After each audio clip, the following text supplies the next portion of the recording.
धनकुटा जिल्लाको यो डिकुरे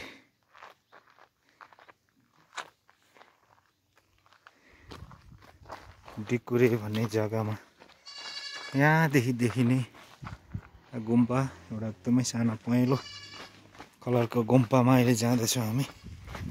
बाटोमै परेको कारणले ठ्याक्कै यहाँ द्वार छिरियो। अब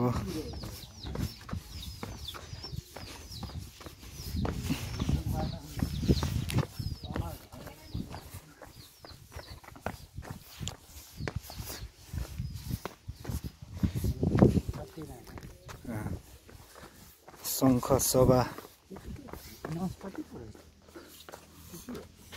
हो त सुकिसकेर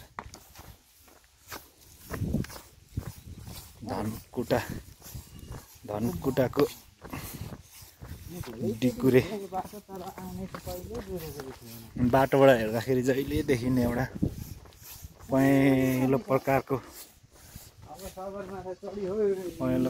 ल अब हामी अगाडि बढ्यौँ। टक्कै जाँदैछौँ हामी। अब हाम्रो यात्रा उकालो छ, जाँदैछौँ है हामी चाहिँ। निकै उकालो।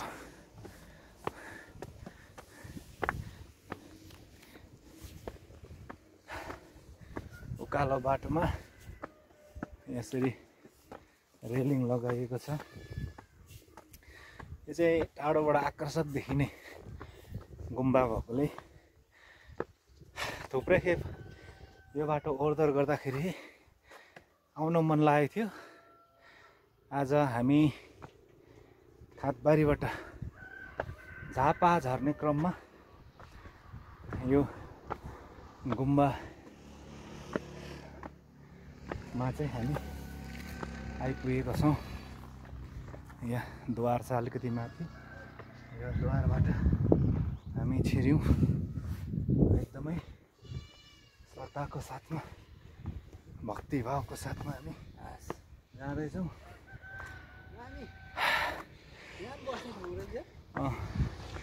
यहाँनिर पनि टक्क दामी बनाएको रहेछ बस्ने। अब हामी जाँदैछौँ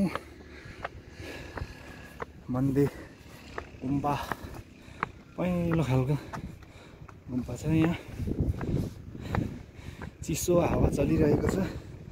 अहिले फागुन महिनाको 27 गते 2081 सालको। यताबाट पनि यो अर्को गाउँबाट आउने जाने हो कि या रमित हेर्ने हो थाहा भएन। यहाँबाट देखिने दृश्य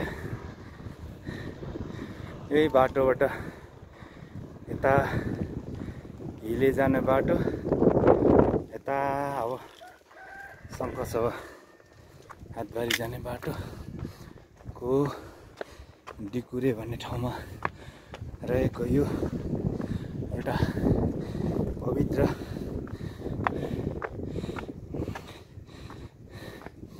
हाम्रो बुद्धिस्ट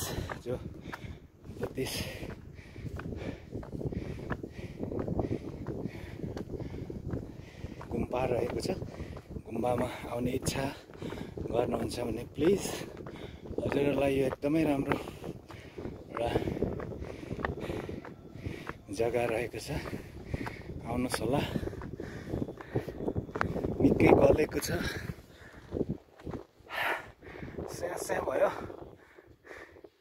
दामी छ जग्गा चाहिँ। फेरि यस्तो छ, अझै माथि छ जानुपर्ने।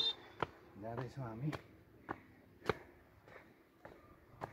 अझै माथि। अब हामी लास्ट डोरमा पुगेका छौँ।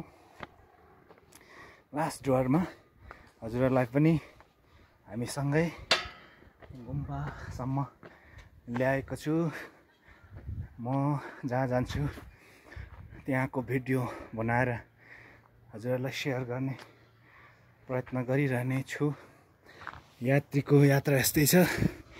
यात्रीको यात्रा भिडियो हेर्दै गर्नुहोस् ल। अहिले चाहिँ यो बन्द रहेको छ। मानीहरू यहाँनिर यस्तो छ रहेको। मानी घुमाएर जाँदैछौँ हामी।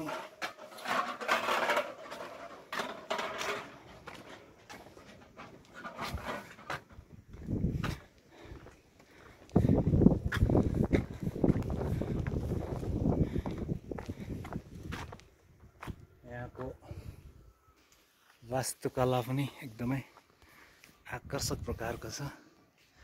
यसको अझै माथि चढ्ने जग्गा पनि रहेछ, तर आज बन्द गरिएकोले गर्दाखेरि राम्रो प्रकारको गुम्पा छ यो। हजुरहरू पनि आउनुहोस् होला। यहाँबाट देखिने भ्यू पनि एकदमै राम्रो छ। यता आज तर यो कुहिरो लागेकोले गर्दाखेरि त्यति राम्रो देखिरहेको छैन। यहाँबाट पारी देखिने जग्गा यस्तो छ। बाटो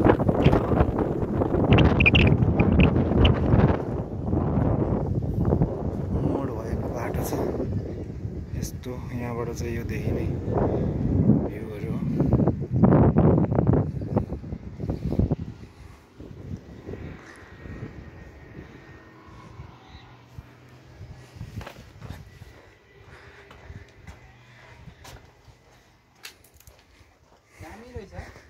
दामी छ। हजुरहरूले पनि आउने इच्छा गर्नुहुन्छ भने प्लिज, यो चाहिँ हजुरहरूको एकदमै बाटोकै छेउमा रहेको हुनाले सजिलै आउनु जान सक्दिने भएको कारणले यो गुम्पा भिजिटको लागि अनि यहाँ गुम्बामा आउनुहोस् होला। एकदम श्रद्धाको साथमा, भक्तिभावको साथमा, अथवा यसै यहाँ घुम्नको लागि भए पनि आउनुहोस् होला भन्दै अहिलेलाई भिडियोबाट बिदा चाहे। Thank you, keep watching. जय प्रेम।